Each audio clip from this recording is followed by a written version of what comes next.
প্ৰথমতে আমি চাৰ্চ বাৰত যাম ইয়াতে।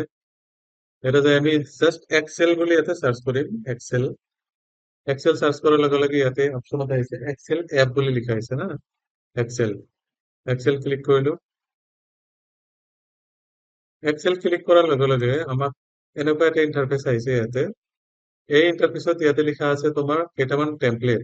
এইটো এটা টেমপ্লেট, এইটো হৈছে ব্লেংক ৱৰ্কবুক। ইয়াতে লিখা আছে welcome to Excel, formula tutorial, power query tutorial, এইবিলাক টিউটৰিয়েল আছে। তাৰমানে ইয়াতে আমি কিছুমান বস্তু যদি গম নাপাওঁ বা এক্সেলৰ বিষয়ে আমাৰ কোনো নলেজ নাই, তেতিয়া আমি এই টিউটৰিয়েল চাইও অলপ এক্সেল শিকিব পাৰো। এইবিলাক হৈছে তোমাৰ, এইটো ইনবিল্ড আছে, এইটো মাইক্ৰচফ্ট কোম্পানীয়ে ইয়াতে লগাই দিছে। তাৰপিছত ইয়াতে আছে তোমাৰ এইটো হোম, তাৰপিছত আছে নিউ, আৰু ইয়াতে লিখা আছে ওপেন। Home, new, open. যদি নতুন এটা পেজ লাগে তেতিয়া নিউ পেজত ক্লিক কৰিব লাগিব। যদি ওপেন মানে এক্সিষ্টিং ফাইল, অলৰেডি আমি কিবা এটা কৰিছো আৰু কৰি সেই ফাইলটো আমি ছেভ কৰি ৰাখিছো, তেতিয়া আমাৰ ওপেনত ক্লিক কৰিব লাগিব। ক্লিক কৰিলে সেই ফাইলটো ওলাব। সেই সদ্যহতে আমি ইয়াতে ক'ত যাব লাগিব, ইয়াতে লিখা আছে ব্লেংক ৱৰ্কবুক। ব্লেংক ৱৰ্কবুকত আমি ক্লিক কৰাৰ লগে লগে, ব্লেংক ৱৰ্কবুক ক্লিক কৰাৰ লগে লগে এই পেজটো খুলি গ'ল। ইয়াতে যিটো পেজ খুলিছে, এইটো পেজ নৰ্মেলি আমাৰ হেৰিতকে অলপ ডিফাৰেণ্ট। কি কয় তোমাৰ ৱৰ্ডতকে অলপ ডিফাৰেন্স, অলপ চেঞ্জ। ৱৰ্ডত কি আছিলে, এইবোৰ এটা পেজ আছিলে, পেজত আমি লিখিছিলো। ইয়াতে কিন্তু ঘৰ বনোৱা আছে। এই ঘৰ বিলাকক আমি টেবিল আগত কৰিছিলো, টেবিল। এতিয়াকৈ থকা বিলাকক কি কোৱা হয় এটা টেবিলৰ, যেনেকুৱা ধৰা এ বি চি ডি আছে, এইবিলাক এইটো এটা কি, এটা টেবিলত আমি এইবিলাকক কি কোৱা হয়, কলম। এটা টেবিলত এইবিলাকক কি কয়, কলম। যদি এটা টেবিল ধৰা যায়, ধৰা আমাৰ এইখিনি এটা টেবিল, ইয়াত আমি চিলেক্ট কৰিছো এইটো টেবিল। এই টেবিলটো কেইটা কলম আছে, এটা কলম, দুটা, তিনটা, চাৰিটা, পাঁচটা, ছয়টা, হয় না? আৰু এইফালে থকা বিলাকক, পথালিকে থকা বিলাকক কি কোৱা হয়, ৰ। ইয়াতেও সেনেকুৱা আছে। ইয়াতে আছে এ বি চি ডি, এইবিলাকক কোৱা হয় কলম। আৰু ইয়াতে আছে 1 2 3 4 5 6, এইবিলাকক কোৱা কি কয়, ৰছ। ৰ আৰু কলম য'ত কাটাকাটি কৰে, ধৰা এইটো কলম, এই কলমটোৰ নাম কি, বি। আৰু ইয়াতে যিটো ৰ আছে, ৰটো কিমান ৰ, 3। এই বি কলমৰ 3 নম্বৰ ৰ য'ত কাটিছে, এইটো কি কোৱা হ'ব, এটা চেল। কলম আৰু ৰ য'ত কাটাকাটি কৰে, এইটো কি কোৱা হয়, এটা চেল। তো ইয়াতে এইটো এটা চেল। ইয়াতে যদি আমি ক্লিক কৰো, এইটো এটা চেল, এইটো এটা চেল, এইটো এটা চেল। প্ৰত্যেকটো চেলৰ নাম আছে। নাম কেনেকে দিয়ে, যিটো কলম নম্বৰ থাকিব, কলমৰ নাম, আৰু লগত যিটো ৰ থাকে, এই ৰটোৰ নাম। ইয়াতে কোনটো কলম আছে, চি। চি কলমৰ কিমান নম্বৰ ৰ, 10 নম্বৰ ৰ। আমি এইটো চেলক কি কোৱা হয়, চি 10। ঠিক আছে। এতিয়া চোৱা, এই যে এইটো হৈছে তোমাৰ, এইখিনি এৰিয়া কি কোৱা হয়, ৰিবন। ৰিবনটো ৱৰ্ডতো আছিল এনেকুৱা চেম টু চেম, কিন্তু ৱৰ্ডত অলপ ডিফাৰেন্স আছিল। দুই এটা বস্তু ইয়াতে নাছিল, যেনেকুৱা ধৰা ফৰ্মুলা, ডাটা, এই দুটা বস্তু ইয়াতে ৱৰ্ডত নাছিলে, ফৰ্মুলা আৰু ডাটা। বাকী লেআউট আছিলে, ইনচাৰ্ট আছিলে, হোম আছিলে, তাৰপিছত আছে ৰিভিউ, ভিউ, চব আছে।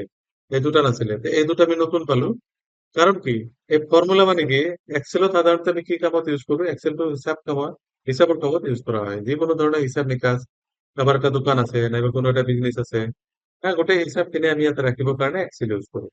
এক্সেল হ'ল এটা হিচাপ কৰা এটা ছফ্টৱেৰ, য'ত আমি হিচাপ নিকাচৰ কামবিলাক ইজিলি ইয়াতে কৰিব পাৰো।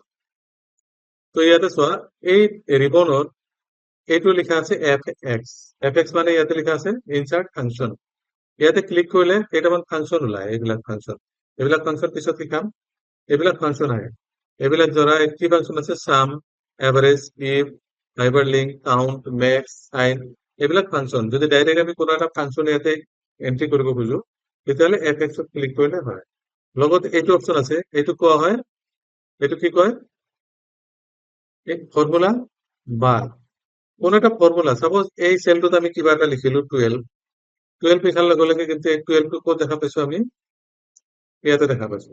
তাৰ মানে এটা সেলত তুমি যি বস্তু লিখিবা, সেই লিখা বস্তুটো আমি ইয়াতে দেখা পাম। যদি কোনো ফৰ্মুলা লিখা, কোনো নাম্বাৰ লিখা, কোনো টেক্সট লিখা, গোটেইখিনি লিখা আমি ইয়াতে দেখা পাম এইখিনি এৰিয়াত। সেইকাৰণে এইটো কোৱা হয় ফৰ্মুলা বাৰ। লগত এই অপশনটো আছে, এইটো কোৱা হ'ব নেম বক্স। এইটো কি কোৱা হয়, নেম বক্স। কিয়, এইটো চাই ইয়াতে কিমান আছে, নেম বক্সত কি লিখা আছে, E4। E4 কি, এই সেলটোৰ নাম। আমি য'ত য'ত সেল ক্লিক কৰিম, চোৱা এই নামটো তাতে আহিব। এইটো C13, এইটো লিখা আহিব, E10, ইয়াতে লিখা আছে G10, ইয়াতে লিখা আছে G6। এনেকে যিটো চেলত ক্লিক কৰিম সেই চেলটোৰ নাম তাতে শ্ব' হোৱা দেখা পাম। ঠিক আছে, এটা হলো আমার ফর্মুলা বার, এটা হলো এইটো ফর্মুলা, আর এইটো হল নেম বক্স। ঠিক আছে, বাকি ইয়াতে চোৱা, ইয়াতে ফাইল অপশন আছে। ফাইলত কোনো এটা বস্তু সেভ কৰিবৰ কাৰণে আমি ইয়াতে কেইটা অপশন পাম? ইয়াতে name, new sorry, open, save, info, save, save as, print, export আৰু ক্লোজ।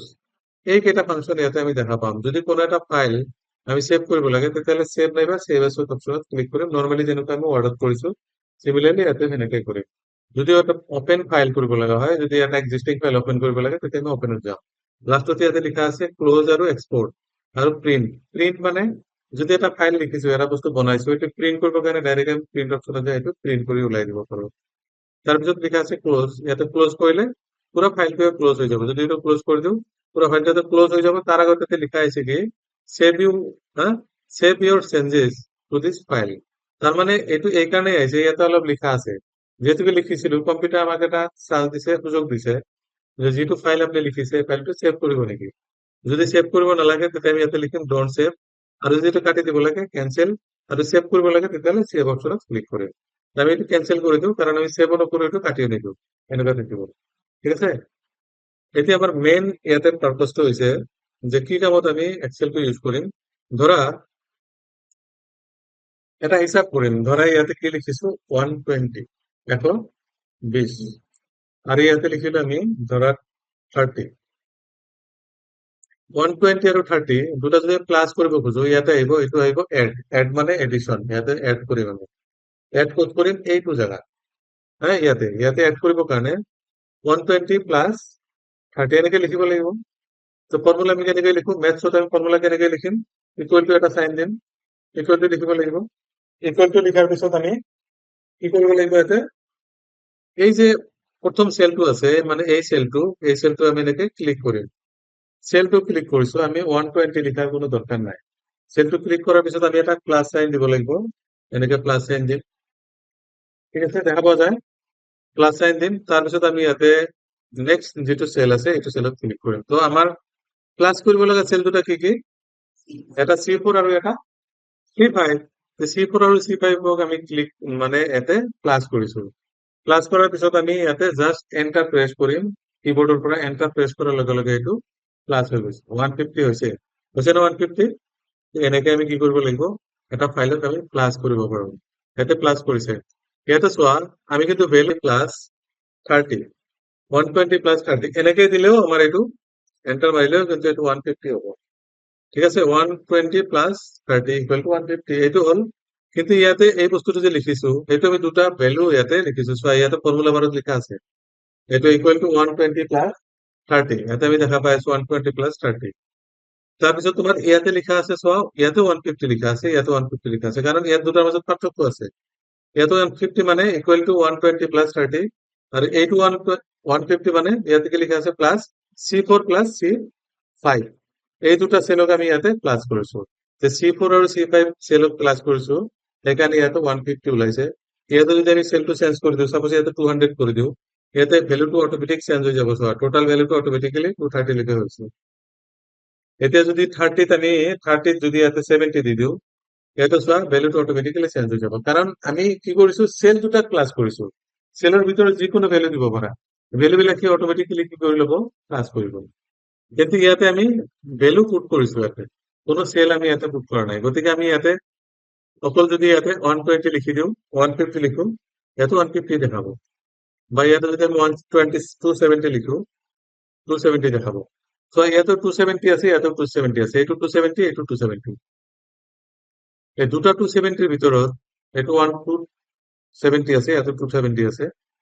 ইয়াতে আমি কেনেকৈ গম পাম যে এই 270 টো কি আৰু এই 270 ক'ৰ পৰা আহিল? ক'ত যাই গম পাম আমি? এইটো যে আছে ফর্মুলা বাৰত যাই গম পাম যে এই 270 হৈছে এই দুটা সংখ্যাৰ যোগফল, আর এই 270 হৈছে নর্মালি আমি 270 আমি লিখিছো ইয়াতে। গতিকে আমি এটা পেজ যেতিয়া লিখিম, পেজৰ ভিতৰত যে আমি গম পাব লাগিব যে আমি যে নাম্বাৰটো লিখো এই নাম্বাৰটো একচুয়ালি হয় কি? কোন একটা বস্তুৰ যোগফল না পূরণফল না ভাগফল না কি? আর না নর্মালি নাম্বার। এত দুটা নাম্বার আছে 270, এত 270 সেম নাম্বারে। কিন্তু এই 272 কি ইয়াতে দুটা অংকের যোগফল আৰু এই 272 আমি জাস্ট ইয়াতে লিখিছো বুজি পালা ন সিমিলারলি আমি এইটুক যদি আমি প্লাস করব খুঁজো এইটো প্লাস তো হয়ে গেল এটা আমি সাবট্রাক্ট করব সাবট্রাক্ট মানে মাইনাস করা সাবট্রাকশন মানে মাইনাস ইয়াতে যদি মাইনাস করব খুঁজো আমি যাই জাস্ট ইয়াতে যাই কি চেঞ্জ করব লিখবো সাইন টু চেঞ্জ করব লিখবো খালি মাইনাস সাইন দি দিয়া একটা প্রেস করে দিয়া stop। হয়ে গেছে সিমিলারলি এবার যদি এইটো মাল্টিপ্লাই লাগে মাল্টিপ্লিকেশন সাইন হচ্ছে স্টার কিবোর্ডের পৰা যাই স্টাৰ সাইনটো দিব লাগিব কিবোৰ্ডেৰ পৰা এই স্টাৰ সাইনটো দিব লাগিব এইটো স্টাৰ স্টাৰ দিলে কি হ'ব এটা এটা প্ৰেস কৰা এটা চোৱা 14,000 এতিয়া যদি এই ভ্যালুটোক আমি আৰু যদি ভ্যালু যিমান পাৰা যায় সাপোজ আমি 2458 এই নাম্বাৰক আমি 23 ইমান ডাঙৰ এটা যোগফল কিমান সোনকালে ওলাইছে চোৱা খালি জাস্ট ক্লিক কৰোঁতে যিমানখিনি লাগে আৰু এইটো যদি আমি হাতে কলমে লিখিব যাওঁ কিমান বাৰ লাগিব আমি একবাৰ 5 দিয়ে মাল্টিপ্লাই কৰিব লাগিব আৰু একবাৰ 6 দিয়ে মাল্টিপ্লাই কৰিব লাগিব আৰু একবাৰ 3 দিয়ে আৰু একবাৰ 2 দিয়ে তাত 4 বাৰ আমি মাল্টিপ্লাই কৰাৰ পিছত আকৌ এইকেইটা প্লাস কৰিব লাগিব এটা লং টাইম লাগিব কিন্তু এক্সেলত আমাৰ কিমান সুবিধা একবাৰে ওলাই যায় তো এইবিলাক কাম আমি এক্সেলৰ জৰিয়তে কৰিব পাৰো এতিয়া চোৱা এই এক্সেলটোক আমি যেটো দেখা পাই আছো ইয়াতে লিখা আছে এ বি সি ডি এইবিলাক কি এ বি সি ডি কলম এতিয়া ইয়াতে কি কলমলৈকে দেখা পাই আছো আমি ইউ যদি আমি ইয়াতে লাস্টলৈকে যাই তো কেনেকে যে কোনটো কলম লাস্টত কোনটো কলম আমাৰ লাস্ট কলমটোৰ নাম কি আছে A B C D F G H I J Z আহিল জেডৰ পিছত কি আহিল এ তাৰপিছত A B A C A Z আহিব এ জেডৰ পিছত কি আহিব এক্স জেড এ জেডৰ পিছত কি আহিল বি এ এনেকুৱা সিকুৱেন্সত গৈ থাকিব এতিয়া লাস্ট এতিয়া যদি এটা কোশ্চিন আহে যে what is the last column of the Excel sheet what is the name of last column of the Excel sheet Excel শিটৰ লাস্ট কলমটোৰ নাম কি কি কবা জানা নাজানা তো এটা উলিয়াবৰ কাৰণে কি কৰিব লাগিব আমি কিবোৰ্ডেৰ পৰা এৰো কি প্ৰেস কৰিম আৰু কন্ট্ৰোল প্ৰেস কৰি এৰো কি প্ৰেস কৰিম এইটো লাস্ট সৰি সো এইটো হৈছে লাস্ট কলম এইটো কি কোৱা হয় x F D this is the last column of the Excel sheet এটা এক্সেল শিটৰ লাস্ট কলম হৈছে এক্স এফ ডি এইটো এটা কোশ্চিন আহে আৰু হল আমাৰ এতিয়া এতিয়া হল আমাৰ কলম এতিয়া আহিল আমাৰ ৰ এতিয়া ৰ আমি কিমানলৈকে দেখা পাইছো কিমানলৈকে যাবা 100 200 500 600 এটা যাই থাকিব যাই থাকিব যাই থাকিব যাই থাকিব কিমানলৈকে যাব এইটো যদি আমি কন্ট্রোল প্রেস কৰি ডাউন আৰু কি মাৰো সো এইটো হৈছে লাস্ট কি এইটো লাস্ট ৰ কিমান এইটো আছে আৰু এইটো হৈছে 1,48,576 কি আছিল এইটো ৰ লাস্ট ৰ অফ দা এক্সেল শিট হ্যাঁ লাস্ট র অফ দা এক্সেল শিট কিমান আছিল 1,04,8,576 এইটো আৰু কলম কি আছিলে এক্স এফ এইবিলাক শর্ট কোশ্চেন যদি কেতিয়াবা আহে এইবিলাক লিখিব লাগিব 1,04,8,576 এইটো হ'ল ৰ আৰু কলম এতিয়া অনুমান কৰা যে এটা এক্সেল শিট এইবিলাকক কোৱা হয় এটা এটা শিট এইটো কোৱা হয় এটা শিট যেটো পেজ আমি দেখা পাইছো এইটো শিট কয় সো এই তলত লিখা আছে শিট 1 লিখা আছে না বাই ডিফল্ট এক্সেল শিটত এটা শিট থাকে এইটো হৈছে 2013 বা তাৰ এবভ ভাৰ্সন আৰু তোমালোকে যেতিয়া কম্পিউটাৰত কৰিবা যেটো 2007 ভাৰ্সন আছে লোয়ার ভার্সন এমএস অফিস তাতে যাই তিনটা শিট ওলাব বাই ডিফল্ট এতে কেইটা থাকিব শিট 1 শিট 2 শিট 3 আৰু তাতকৈ ওপৰৰ ভাৰ্সন বিলাকত এটা শিট থাকে যদি আমাৰ ইয়াতে শিট আৰু লাগে ইয়াতে প্লাস এনত ক্লিক কৰিলে শিট বিলাক আহে এইটো প্লাস এনত ক্লিক কৰিলে শিট বিলাক এনেকে আহে এটা শিট দুটা শিট তিনটা শিট আৰু যেটো আমাৰ পেজ ওলাইছে যেটো পেজ এই পেজটো কি কোৱা হয় বুক 1 এইটো কি কোৱা হয় বুক 1 ওপৰত লিখা আছে বুক 1 যেতিয়া এই ফাইলটোক আমি সেভ কৰিম যেটো নামত সেভ কৰিম তেতিয়া এই নামটো চেঞ্জ হৈ বুক 1 চেঞ্জ হৈ সেই নামটো আহিব ধৰা এই ফাইলটো যদি আমি সেভ কৰিব খুজো ইয়াতে সেভ অপচন আছে ইয়াতে ক্লিক কৰি দিলো ক্লিক কৰাৰ পিছত এইটো সেভ কৰিম সেভ সহায় ইয়াতে কি লিখা আছে বুক 1 তো বুক 1 টো চেঞ্জ কৰি আমি সেভ কৰিব লাগিব ধৰা এটা আমি এ বুলি সেভ কৰি দিলো ট্ৰিপল এ এটা সেভ কৰি দিলো এটা সেভ হৈ গ'ল তো ওপৰত কি আহিল এতিয়া এ এ তাৰ জায়গাত আহিল বুক 1 ৰ জায়গাত তো বাই ডিফল্ট যেতিয়া কোনো এটা পেজ আমি উলিয়াম, কোনো এটা এক্সেল শিট খুলিম, তেতিয়া আমাৰ এইটো কি লিখা আহিব, বুক ওৱান। আৰু এই বুকটোৰ আন্ডাৰত থাকিব এই পেজ বিলাক। যেনেকুৱা তোমাৰ কপিটো ওলাইছে, এই কপিত বহুত কেইটা পেজ আছে, এনেকুৱা সেম বুক এটা। এই বুকত আমি page number one, page number two, page number three, যেনেকুৱা এটা sheet number one, sheet number two, sheet number three. এটা শিটত যদি কিবা এটা লিখা, এইটো যদি আমি লিখো this is my file, this is my file লিখিছো, এইটো শিট নাম্বাৰ কিমানত লিখিছো, ওৱানত। এইটো শিট নাম্বাৰ টু দেখা পাইছো, নাই। শিট নাম্বাৰ থ্ৰীত আছে, নাই, কাৰণ এইটো পেজ ওৱানত লিখিছো। বহিত আমি কোনো এটা পেজ যদি পেজ নাম্বাৰ ওৱানত লিখো, 2 নম্বৰত থাকিব, নাথাকে। চিমিলাৰলি এইটো এটা পেজত লিখিলে নেক্সট পেজত আমাৰ নাথাকে। গতিকে এইবিলাক হ'ল শ্বিট। এই শ্বিট বিলাকক আমি ৰিনেম কৰিব পাৰো। যেতিয়া কোনো এটা ফাইল কৰিবা বা কিবা এটা লিখিবা, এই শ্বিট বিলাকক কেনেকে ৰিনেম কৰে, ৰাইট ক্লিক কৰিব লাগিব। চোৱা, শ্বিটৰ ওপৰত যে ৰাইট ক্লিক কৰা, ৰাইট ক্লিক কৰিলে ইয়াতে লিখা আছে ইনচাৰ্ট। নতুনকে এটা শ্বিট ইনচাৰ্ট কৰিবৰ কাৰণে ইয়াতে ক্লিক কৰিলে আৰু এটা শ্বিট খুলি যায়। ইয়াতে লিখা আছে ৱৰ্কশ্বিট, আৰু এটা ৱৰ্কশ্বিট অট'মেটিকেলি ইয়াতে খুলিব। ৱৰ্কশ্বিট কিমান, নাম্বাৰ 4 আহি গ'ল। তাৰপিছত এই ৱৰ্কশ্বিটটো যদি আমি ডিলিট কৰিব খুজো, তেতিয়াহ'লে ডিলিট অপশ্যনত গ'লে এইটো ডিলিট হৈ গ'ল। ঠিক আছে। তাৰপিছত ইয়াতে যোৱা আকৌ এইটো ৰিনেম। ৰিনেম মানে এই শ্বিট ওৱানৰ জেগাত আমি নাম লিখি দিব পাৰো, যিটো নাম আমাৰ ফাইল হিচাপে নাম লিখি দিব পাৰো। চাপোজ ইয়াতে আমি লিখিলো ধৰা মাৰ্কশ্বিট, মাৰ্কশ্বিট। আমি এই ফাইলটোত কি বনালো, মাৰ্কশ্বিট। গতিকে মাৰ্কশ্বিট নামৰ এই শ্বিটটোক আমি লিখি থৈ দিলো। এতিয়া যদি শ্বিট টুত যাওঁ, আমি গম পাম যে এইটো কি আছে, মাৰ্কশ্বিট আছে। শ্বিট থ্ৰী আৰু শ্বিট ফ'ৰ এনেকে লিখা থাকিলে আমি গম নাপাওঁ না এইটোৰ ভিতৰত কি ফাইল আছে। গতিকে এনেকে যদি লিখি থৈ দিওঁ, তেতিয়া গম পোৱা যাব যে এই ফাইলটোৰ ভিতৰত কি আছে, মাৰ্কশ্বিট লিখা আছে। এই ফাইলটোত কি আছে, অমুক আছে। এই ফাইলটোত আমাৰ পেৰোল আছে। এনেকে আমি লিখি থৈ দিব পাৰো। ৰাইট ক্লিক কৰি আকৌ তাৰপিছত কি আছে, মুভ অৰ কপি। মুভ মানে এইটোক এইটোক আমি বেলেগ জেগাত লৈ যাব পাৰো। মাৰ্কশ্বিট চোৱা, এই মাৰ্কশ্বিটটোক আমি ক'ত লৈ যাব পাৰো, before the sheet, sheet two, sheet three. হ্যাঁ, এইটো ক'ত লৈ যাব পাৰো, এইবিলাক জেগাত আমি লৈ যাব পাৰি। মুভ টু দা ইন, লাষ্টত যদি লৈ যাব খোজো, তেতিয়াহ'লে লাষ্টত আহি যাব। মুভ টু দা ইন মানে একদম শেষত। গতিকে এইটো মুভ কৰিব পাৰি নাইবা কপি কৰিব পাৰি ফ্ৰম দা ৰাইট ক্লিক। আমি ৰাইট ক্লিক কৰাৰ লগে লগে ইয়াতে আহিব মুভ অৰ কপি। ভিউ দা কোড নাম্বাৰ, ইয়াতে দিলে ভিউ কোড নাম্বাৰ এনেকে ওলায়।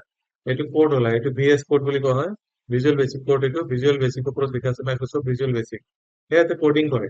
এইটো এতিয়া নালাগে। এতিয়া আমি এই ফাইলটোত যাওঁ আকৌ, এইটো ফাইল আমাক নালাগে। ইয়াতে চোৱা, মাৰ্কশ্বিটত যাই আমি কি কৰিব লাগিব, এতিয়া প্ৰটেক্ট দ্য শ্বিট। যদি শ্বিটটোক প্ৰটেক্ট কৰিব খোজো বা কোনো এটা পাছৱৰ্ড দিব খোজো, তেতিয়াহ'লে ইয়াতে যাই আমি শ্বিটটোক প্ৰটেক্ট কৰিব পাৰিম। আৰ তাতে প্ৰোটেক্ট কৰলে এইবোৰ কাম নহব। এইকেইটা গোটেইকেইটা যদি আমি সিলেক্ট কৰো, ইনচাৰ্ট ৰ, ইনচাৰ্ট হাইপাৰলিংক, ডিলিট, ডিলিট কলম, এইবিলাক সব যদি আমি এনেকে সিলেক্ট কৰো, সিলেক্ট কৰাৰ পিছত ইয়াতে দিব লাগিব এটা পাসওয়াৰ্ড। সাপোজ ইয়াতে পাসওয়াৰ্ড টাইপ কৰলো 1 2 3, তাৰপিছত ওকে কৰি দিলো। সো আকৌ আহিব ৰিনেম পাসওয়াৰ্ড 1 2 3, পাসওয়াৰ্ড কৰে দিলো, ওকে কৰা।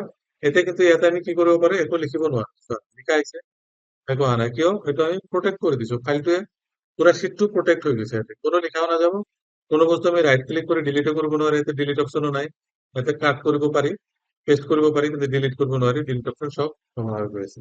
গতিকে কোনো কাম ইয়াতে কৰিব পৰা নাযায় আনটিল আমি এইটো যদি পাসওয়াৰ্ডটো নুখুলো। ইয়াতে আনপ্ৰটেক্ট দা ফাইল, ইয়াতে লিখা আছে আনপ্ৰটেক্ট।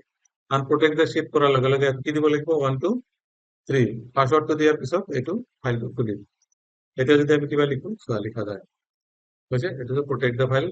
নেক্সট রাইট ক্লিক করা, এতে লেখা আছে ট্যাব কালার। অর্থাৎ এই ট্যাব বিলাক যে আছে, যেটো শীটৰ ট্যাব বিলাক আমি কালাৰ কৰিব পাৰো। চোৱা, এইটো রেড কালার দিলো, এইটো যদি আমি দিও ট্যাব কালার ইয়েলো, এইটো ইয়েলো কালার দিলো। এনেকে ট্যাব বিলাকক আমি কালার কৰিব পাৰো ভাল চাবৰ কাৰণে, মানে দেখা যাতে ধুনীয়া লাগে ফাইলটো। সেইটো কাৰণে আমি বেলেগ বেলেগ কালাৰত এইটো থৈ দিব পাৰো দেখাত ভাল লগাৰ কাৰণে। এনেকে কি কৰে, ফাইল বিলাক কালার করে। আর ইয়াতে লেখা আছে হাইড। হাইড মানে সাপোজ ইয়াতে আমি কোড ক্লিক করেছো, মার্কশিট। মার্কশিটখন যদি হাইড করবো খুঁজো ইয়াতে, সো মার্কশিটটা গায়েব হয়ে গেছে। অ্যাকচুয়ালি ফাইলটো কিন্তু আছে ইয়াতে, ফাইলটো ডিলিট হয়ে যাওয়া নাই, but it is on hide position, হাইডত আছে। এটা যদি রাইট ক্লিক করো আমি, এতে রাইট ক্লিক করা, এতে লেখা আছে আনহাইড। বেলেগ হেৰিত যে আনহাইড কৰা, এতে আনহাইডটো কি আনহাইড কৰিব লাগে, আর যদি 2টা 3টা 5টা যদি থাকে, 5টা ফাইল এতে দেখাবো যে 5টা হাইড হয়ে আছে। তো আমি মার্কশিটত ক্লিক করে ওকে করে দিও, এটা আকৌ আনহাইড হয়ে যাব, আকৌ আমি দেখা পাম। তো ইয়াতে রাইট ক্লিক করলে এইকেইটা ফাংশন আমি দেখা পাম। ইয়াতে লিখিছে সিলেক্ট অল শিট, ইয়াতে করলে সিলেক্ট অল। সিলেক্ট অলৰো মিনিং আছে। এতিয়া ধৰা কাৰ্বন কপি, তোমালোকে গম পোৱা না কাৰ্বন কপি, এই পেজ বিলাকৰ তলত কাৰ্বন কপি থৈ তাৰ পিছত আৰু কাৰ্বন কপি ওপৰত লিখিলে তলৰ কেইটা গোটেইকেইটা লিখা যায়। সিমিলাৰলি আমি যদি ইয়াতে লিখো, ইয়াতে ধৰা ইয়াতে লিখিলে আমি মাৰ্কশিট, মাৰ্কশিট, ইয়াতে মাৰ্কশিট লিখিছো, কিন্তু চোৱা তিনটাতে মার্কশিট ইয়াতে আছে, মার্কশিট, এইটো মার্কশিট, শিট নাম্বার 2 তো মার্কশিট আছে, 3 তো মার্কশিট আছে, 4 তো মার্কশিট আছে। তার মানে কি মার্কশিট আমি লিখিছো যে সবতে আছে। মার্কশিট কোনটো কোনটো ফাইলত হেৰিত লিখা গৈছে, কোনটো কলমত লিখিছো, আৰ এইটো সেলটোৰ নাম কি, F7, এইটোত কোনটোত আছে, F7, এইটোত কোনটো থাকিব, F7 থাকিব। এটা যিটো কলমত লিখিম বা যিটো সেলত লিখিম গোটেইকেইটা ফাইল সেই সেম সেলত থাকিব। যদি আমি কার্বন হিসাবে ইউজ কৰো, এইটো তিনটা ফাইলে সিলেক্ট কৰিবৰ কাৰণে ৰাইট ক্লিক কৰি আমি ইয়াতে সিলেক্ট অল শীট বুলি লিখি থৈ দিব পাৰো। হৈছে? এইখিনি আমি গোটেইখিনি ইন্ট্ৰডাকশন দিলো যে পেজটো কি কি থাকে আৰু পেজত কেনেকে কেনেকে লিখা যায়, পেজত কেনেকে আমি প্লাস কৰো, কেনেকে মাইনাস কৰিম, কেনেকে ডিভিজন কৰিম। তো নৰ্মালি আমি ইয়াতে এটা এক্সাম্পল কৰি দেখাই দিওঁ এতিয়া। ধৰা তোমালোকৰ এটা দোকান আছে, দোকানৰ হিচাপ ইয়াতে লিখিব লাগে বা হিচাপ ৰাখিব লাগে। তো আমি ইয়াতে যাই কি কৰিম, ডেইলি সেলস সেল পাৰচেজ বুলি, ডেইলি সেল পাৰচেজ বুলি ইয়াতে আমি এটা নাম্বাৰ লিখিলো। তাৰপিছত ইয়াতে লিখিম আমি ডেট, ডেটটো ইয়াতে ডেট দিব লাগিব, আজিৰ ডেট, আজিৰ ডেট কিমান, 30 তাৰিখ কিমান 7, তাৰপিছত 25, তাৰপিছত আমি ইয়াতে দিম এটা একটা টেবিল বনাম। টেবিলটোত কি থাকিব, ধৰা ইয়াতে সিৰিয়াল নাম্বাৰ, SL নাম্বাৰ দিলো, ইয়াতে থাকিব তোমাৰ আইটেম, ইয়াতে থাকিব তোমাৰ আইটেমৰ ৰেট বিলাক, কোনটো ৰেট কিমান, হ্যাঁ, ইয়াতে কোয়ান্টিটি মানে কেইটা সেল হল, ইয়াতে কোয়ান্টিটি মানে কেইটা বস্তু আমি সেল কৰিলো, ইয়াতে দিম আমি অ্যামাউন্ট। চোৱা, তো নর্মালি আমি কি বনালো, এইটো এটা টেবিল বনালো। এই টেবিল বনাই এই টেবিলত আমি লিখিব লাগিব। ইয়াতে যদি লিখো আমি 1, তাৰপিছত আমি লিখিব লাগিব 2, 3, 4, 5, কিমান সময় এনেকে এটা এটা করে লিখিবা। এইটো লিখার একটা সিস্টেম আছে, আমি একবার লিখিলে গোটেইকেইটা লিখা হৈ যায়। কেনেকে, যদি আমি একবার লিখো ইয়াতে 1, একবার 1 লিখিছো, একবার 1 লিখার পিছত এনেকে যদি টানি দিওঁ কি আহিল, গোটেইকেইটা 1 1 আহিল। কিন্তু আমাক লাগে কি 1 2 3 4 5 6, কিন্তু এইটো কৰিবৰ কাৰণে আমি কি কৰিব লাগিব, কমসে কম দুটা নাম্বার এতে বহাব লাগিব, মানে 2, তো 1 আর 2, সরি এটা 2 তো উপরে যাব, 2 তো উপরে যাব, দুটা আমি এনেকে সিলেক্ট কৰিলো। সিলেক্ট কেনেকে কৰে, ইয়াতে ক্লিক কৰিবা, ক্লিক কৰাৰ পিছত মাউসৰ কাৰ্সৰটো ইয়াতে লৈ খালি এনেকে ক্লিক কৰি ধৰি টানি দিলে হ'ল, সিলেকশন এনেকে সিলেক্ট কৰে, ঠিক আছে। তো এনেকে সিলেক্ট কৰিলে, সিলেক্ট কৰি চোৱা ইয়াতে এটা পয়েন্ট আছে, এটা সৰু এটা পয়েন্ট দেখা পাই আছো। মাউসৰ কাৰ্সৰটো যেতিয়া ইয়াতে যাব এটা প্লাস সাইন আহিব, আমি মাউসটো ক্লিক কৰি এনেকে ড্ৰাগিং কৰিম, কিমানলৈকে লাগে, সাপোজ 10টা লাগে, 10, আমি 10 লৈকে দিলো। একবার আমি লিখিব নালাগে, আহি গ'ল। আইটেম, আমি এটা আইটেম দিম, কি কি আইটেম, ধৰা ইয়াতে দিম আমি বিস্কুট, তাৰপিছত আমি দিলো টি, তাৰপিছত আমি দিলো সামোসা, তাৰপিছত দিলো আমি ধৰা ৰসগোল্লা, খাবো না, খাবা না, ৰসগোল্লাটা তো দিলে খাবো মন যায় না। তাৰপিছত হল সামোসা, কি দিলো, কচুৰি, হ্যাঁ, কি দিম, কেক, তোমালোকে কেক ভাল পোৱা না, কেক। আচ্ছা, এইবোৰ হল তোমার আইটেম। ইয়াতে যদি আমি রেট, সবরে আমি রেট দিলে, ধরা এটা 20 রুপিস রেট, চা এটা 20 রুপিস, সামোসা 15 রুপিস, এতে রসগোল্লা এটা 20, কচুরি 15, এতে কেক ধরা আমি এইটো 25, এইটো রেট দিছো। এই রেট বিলাক আমার সেল কিমানটা হল, ধর আমার সেল হল ইয়াতে হল 25-23টা সেল হল, ইয়াতে 24টা সেল হল, ইয়াতে 12টা সেল হল, ইয়াতে 50টা সেল হল, আর ইয়াতে 10টা, ইয়াতে সেল হওয়া নাই 0, কেকটো এটা সেল হোৱা নাই, তোমালোকে লোৱা নাই। চোৱা, এতিয়া আমি এমাউন্টটো ওলাম। এমাউন্ট উলিয়াবৰ কাৰণে কি কৰিব লাগিব, কেনেকে প্লাস হ'ব, এটা বস্তুৰ দাম 20 টকা, 23টা বস্তু সেল হল, প্লাস কৰিলে হ'ব, কি কৰিব লাগিব, এটাৰ দাম 20 টকা, 23টা সেল হল, কি কৰিব লাগিব, মাল্টিপ্লাই, পূৰণ কৰিব লাগিব। এটাৰ দাম 20 টকা হলে 23টা গ'ল, দাম পূৰণ কৰিব লাগিব। পূৰণ কৰিবৰ কাৰণে প্ৰথমত কি দিব লাগিব, ফৰ্মুলা ইকুৱেল, সদায় ইকুৱেল মনত ৰাখিবা, এক্সেলত সদায় ইকুৱেল দিবই লাগিব যিকোনো সাম কৰাৰ আগত। তাৰপিছত আমি কি কৰিম, জাস্ট এই সেলটোত ক্লিক কৰিম আৰু কি সাইন দিম, ইয়াতে মাল্টিপ্লাই সাইন। মাল্টিপ্লাই সাইন কি, স্টাৰ, স্টাৰত যায় এইটো চেল ক্লিক কৰিম, হৈ গ'ল। আৰু একো আমাৰ কাম নাই। এণ্টাৰ প্ৰেছ কৰা, ওলাই গৈছে চোৱা। টোটাল আমাৰ বিস্কুট কিমান টকাৰ বিস্কুট চেল হৈছে? 460। 460, 460 টকাৰ বিস্কুট চেল হৈছে। চিমিলাৰলি আমি এইটো তেনেকে লিখিব লাগিব, ইকুৱেল টু দিম এইটো চেল মাল্টিপ্লাই এইটো চেল, এইটো চেল, হৈ গ'ল দুটা। কিন্তু যদি আমার বহুত থাকে ডাটা, বহুত ডাটা থাকিলে আমি কিমান বাৰ এনেকে বাৰ বাৰ পূৰণ কৰি থাকিম। এইটো কাৰণে এটা সহজ উপায় আছে। মাউস ইয়াতে ক্লিক কৰিলা, সিলেক্ট কৰিলা নাম্বাৰটো, মাউসৰ কাৰ্সৰটো ঠিক এইটো অপশনত লৈ যোৱা আৰু মাউসৰ লেফট ক্লিক প্ৰেছ কৰি এনেকে তল ফালে টানি দিয়া, এটা ওলাই গ'ল মাল্টিপ্লাই, এটা ওলাইছে চোৱা। গোটেই ঠিক আছে না এতিয়া?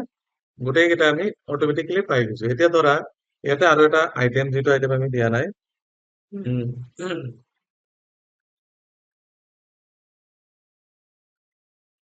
কি দিম এতে কোৱাচোন? চকলেট দিলো। চকলেটে এতে ধৰা 20 টাকা করে এটা, এতে 3টা চকলেট সেল হয়েছে। 3টা চকলেটের ভ্যালু অটোমেটিক আহি গৈছে ইয়াতে। আমি কিবা কৰিছো, 4 টাকা অটোমেটিক আহি গৈছে। ইয়াতে ইয়াতে জিৰ' আহিছে কিয়? কেক সেল হোৱা নাই, গতিকে জিৰ'। ইয়াত এই লাষ্টৰ অপশ্যনত যদি আমি ইয়াতে টোটাল উলিয়াব খোজো, ইয়াতে টোটাল, টোটাল কেনেকে ওলাব লাগিব? আমি ইকুৱেল টু দিম এনেকে, ইকুৱেল টু দি এইটো এইটো প্লাস সাইন দিব লাগিব, এইটো প্লাস এইটো প্লাস এইটো প্লাস এইটো প্লাস এইটো প্লাস এইটো প্লাস এইটো প্লাস এইটো এইটো প্লাস এইটো। গোটেইকেইটা আমি এটা এটাকে প্লাস কৰাৰ পিছত এন্টাৰ প্ৰেছ কৰা, চোৱা এইটো টোটাল আহি গ'ল। এই তাৰিখত আমাৰ টোটাল সেল কিমান হ'ল? 2330 টকা। 2330 টকা আমাৰ টোটাল সেল হ'ল। এইটো হ'ল তোমাৰ, এইটো যদি আমি এই লিখাটোক যদি আমি অলপ ডাঙৰ কৰিব খোজো, এনেকে আমি ডাঙৰ কৰিব পাৰো, নৰ্মেলি ৱৰ্ডত যেনেকে কৰিছো। যদি কালাৰ কৰিব লগা হয় এনেকে কালাৰ কৰিম, বোল্ড কৰিব লাগিলে এনেকে বোল্ড কৰিম। এইটো সিমিলাৰলি এইটো আমি অলপ বোল্ড কৰি দিওঁ। কালাৰ আমি কেনেকে কৰি দিম, এইটো হেৰি কৰি দিওঁ, এইটো ফিল কালাৰ বুলি কোৱা হয়। ইয়াতে আমি ফিল কালাৰ কৰি দিম, বেলেগ এটা কালাৰ ফিল কৰি দিওঁ, ইয়েলো কালাৰ। আৰু ফন্ট কালারটো করে দিও রে, রেডটো দেখা না যায়, আমি বেলেগ ব্ল্যাক করে দিও, বোল্ড করে দিও, বোল্ড করে দিলে এটা দেখা যায়। ঠিক আছে? তাৰপিছত এই আইটেম কেইটাক আমি ইয়াতে অলপ বোল্ড কৰি দিলো, আৰু ফন্ট ষ্টাইলটো অলপ চেঞ্জ কৰি ইয়াতে বেলেগ এটা ফন্ট দি দিলো, হৈছে? তাৰপিছত আমি কি কৰিম, এই গোটেইখিনি এনেকে এনেকে সিলেক্ট কৰিম, এনেকে সিলেক্ট কৰিলো, সিলেক্ট কৰিছো। আৰু ইয়াতে কি লিখা আছে, এইটো এইটো কি আছে? Bottom border. ইয়াতে যাব লাগিব, ইয়াতে যাই কি লিখা আছে, এইটো অল বর্ডার। অল বর্ডার যে ক্লিক কৰা, সব অল বৰ্ডাৰ হৈ গৈছে। তো এনেকে এটা ধুনীয়া কৰি ফাইল এটা আমি ইয়াতে বনালো, কি ডেইলি সেল পাৰচেজ। তো ইমান তাৰিখে 30 তাৰিখে আমাৰ এইকেইটা বস্তু সেল হ'ল। কিমান টকাৰ সেল হ'ল? ইমান টকা। ইয়াতে যদি আমি বিচাৰো যে প্ৰফিট ওলাম, প্ৰফিট, প্ৰফিট ব্ৰ্যাকেটত আমি কিমান পাৰ্সেন্ট দিলো? 5%। তাৰ মানে ধৰা আমাৰ এইটো ফিক্সড প্ৰাইজৰ দোকান, আমি ইয়াতে চব বস্তুৰ ওপৰত 5% প্ৰফিট আমি ৰাখিব বিচাৰিছো। ইয়াতে যিটো বস্তু সেল হৈছে, এইটোৰ ওপৰত যদি 5% প্ৰফিট আমি লওঁ, 404 টকা সেল কৰিলে কিমান টকা প্ৰফিট হ'ব? কি কৰিব লাগিব? ইকুৱেল টু দিম, ইকুৱেল টু দি এইটো সেলত ক্লিক কৰিম, ক্লিক কৰি পূৰণ কৰিম, কৰি কিমান পাৰ্চেন্ট সেল, কিমান পাৰ্চেন্ট, ইয়াতে 5 লিখি এটা পার্সেন্ট সাইন দি দিব লাগিব। ইয়াতে 5 লিখিলো, 5 লিখি পার্সেন্ট সাইন এনেকে দি দিম। ফৰ্মুলাটো চাইছা না? দেন কি কৰিব লাগিব? 5% সেল মানে যিমান টকা আমাৰ বিক্ৰী হৈছে, এই বিক্রির উপর কিমান পার্সেন্ট পাম প্রফিট? 5%। এন্টার প্রেস করো, 37 টাকা। এনেকে যদি আমি এটা অটো ফিল করে দিও, এটুক যেনেকে আগত করেছিল, এনেকে টানি দিয়া, ক্যালিফে হয়ে গেল। এটু কি হল? ইকুয়াল টু এইটু মাল্টিপ্লাই কিমান পার্সেন্ট? 5%। এন্টার প্রেস করো। সো ইমান টকা আমার কি হল? প্রফিট হল। তো টোটাল প্রফিট উলিয়াবৰ কাৰণে কি কৰিব লাগিব? আকৌ এনেকে এটা এটা এটা এটা কৰি আমি কি কৰিব লাগিব? প্লাস কৰিব লাগিব। ইকুয়াল টু যাও, এইটো প্লাস সাইন দিম। এইটো আৰু শৰ্ট ফৰ্ম আছে, আমি আজি নেদেখাও, পিছত দেখাম, নহলে পাহৰি যাবা। এইটো প্লাস এইটো প্লাস এইটো প্লাস এইটো প্লাস এইটো এইটো প্লাস এইটো প্লাস, হৈ গল এটা। চোৱা ইমান টকা আমার প্রফিট হল। তো প্রফিটের টকাখিনি যদি আমি এটা বোল্ড করে দিয়ে ললো, বোল্ড করে দিও, এনেকে বোল্ড করে দিও, ভালো বেলেগ কালার করে দিও, রেড কালার। আর এইখিনিও আমি কি করবো লিখবো? এইটো অল বর্ডার দিয়ে দিব লাগিব, অল বর্ডার দিয়ে দিল। এটা হলো বোল্ড করে দিও, এইখিনি আমাক ওলাই গ'ল। এইটো আমাৰ কিমান তাৰিখে ওলাল? 30 তাৰিখে। আৰু এটা বস্তু দেখাম এতিয়া। ধৰা সেম বস্তুৱে এতিয়া আমি নেক্সট 31 তাৰিখে মানে অহাকালি যেতিয়া আমি বস্তুটো চেল কৰিম বা দোকান খুলিম, তেতিয়া আমি কি কৰিম? এই বস্তুখিনি আমি এনেকে ধৰি ৰাইট ক্লিক কৰিম। কি লিখা আছে ইয়াতে? কপি। এনেকে কপি কৰিম। কপি কৰাৰ পিছত আমি ইয়াতে যাই এইটো অপশ্যনত যাই ৰাইট ক্লিক কৰি কি কৰিম? এইটো পেষ্ট। ৰাইট ক্লিক কৰি পেষ্ট কৰি দিলো। চোৱা, চব আইটেম এটা আহি গ'ল, যিবিলাক সচৰাচৰ আমাৰ চেল হয় না? সেইবিলাক আহি গ'ল। আহি যোৱাৰ পিছত আমাৰ ইয়াতে আমি ৰেটটোত চেমে থাকিব। আমি কোৱান্টিটি কেইটা কাটি দিলো। কোৱান্টিটি কাটাৰ লগে লগে চোৱা, এইফালে এমাউন্ট আৰু প্ৰফিট 0 0 হয় না? আমি ইয়াতে তাৰিখটো চেঞ্জ কৰিম। কিমান তাৰিখ? 31 তাৰিখ। ইয়াতে যাই গেলে 31 লিখি দিম। 31 লিখি দিলো। 31 লিখি দিয়াৰ পিছত ইয়াতে কোৱান্টিটি নাই, ইয়াতে 0 0 মানে আমাৰ এটা চেল হোৱা নাই। এতিয়া যিমান চেল হ'ব আমি ইয়াতে লিখিম। এনেকে লিখাৰ পিছত ধৰা এইটো কিমান হ'ল? 42 পিচ চেল হ'ল। এইটো 23টা, এইটো 60টা, এইটো 12টা, এইটো 0, এইটো ধৰা 23টা, এইটো 50টা। ইমান টকা আমাৰ চেল হ'ল, অট'মেটিক হৈ গৈছে না হিচাপটো। আমি যেতিয়া কোনো এটা কাম কৰিম, এটা নেক্সট হেৰি কৰিবৰ কাৰণে আমি একো বাৰে বাৰে বস্তুটো বনাব নালাগে। এটা কপি পেষ্ট কৰি থাকিম, কাৰণ আমি অলৰেডি ফৰ্মুলা ইয়াতে কৰি থৈ দিছো। ডে ৱাইজ আমি এইটো 30 তাৰিখ আছিল, এইটো 31 তাৰিখ আছিল। আমাৰ ৰেকৰ্ডো হৈ থাকিব এনেকে। এনেকে যদি চিৰিয়েলি আমি ডেইলি এনেকে বনাই থাকো, তেতিয়াহ'লে আমাৰ ৰেকৰ্ডো থাকিল, প্লাছ আমাৰ হিচাপখিনিও থাকিল যে যোৱাকালি আমাৰ ইমান টকা লাভ হৈছিল, আজি আমাৰ 200 টকা লাভ হৈছিল। আৰু আমি কিমান চেল কৰিছো, কিমান বস্তু আনিছো, গোটেইখিনি বস্তু থাকিব। এনেকেতো মই সৰু এটা এক্সাম্পল দিলো, এনেকে বহুত কাম আমি কৰিব পাৰো থ্ৰু এক্সেল। বুজি পাইছা ন? সেইটো অলপ হেৰি কৰি লৈ লোৱা, এইটো এতিয়া কৰিব লাগিব প্ৰেক্টিকেল।